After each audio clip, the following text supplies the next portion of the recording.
News that will change your world from the University of Calgary. U of C. This is now.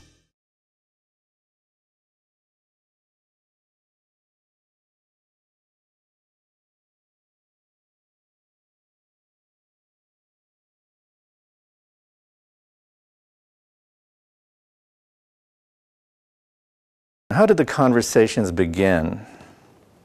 They began because of Marco, really. Like many students, he came to my office to talk to me. But then at some point he actually brought a recording device. And, I never thought much of it.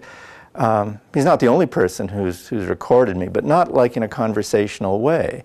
So it really just began with him coming. The captain is, from me, is someone that leads. And why I like that word so much, and I gave it to Ron, is because I watched the movie Dead Poets Society, which I'm sure a lot of people have watched before, and similarly, this is exactly why we've had these conversations. This is how he teaches his classes. He's very much similar to that. I was just fortunate enough to not need to watch a movie, but actually experience it. So the word captain to me is a very big title, because a true captain, a true leader, helps people lead themselves. What are the conversations? Well, this year I've sort of brought them into a greater degree of focus, and I've focused them on 4 basic issues, which are all dichotomies. The first one is life-death, which is about what does it mean to be fully alive and what's it mean to be dead, even while you're alive. The second one is good and evil, which is really a crucial one, because good deals with positive valuation, like where do you get your sense of value from, and evil is the sense when you devalue something.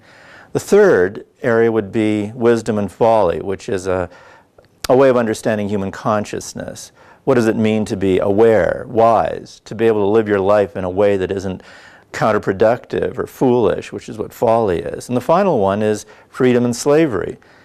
It's about living a life in which you're free to pursue what you want to do, and slavery is when you're just chained and you can't pursue any goal that you want. A lot of the conversations that I have with Ron can go into my work atmosphere, and because they're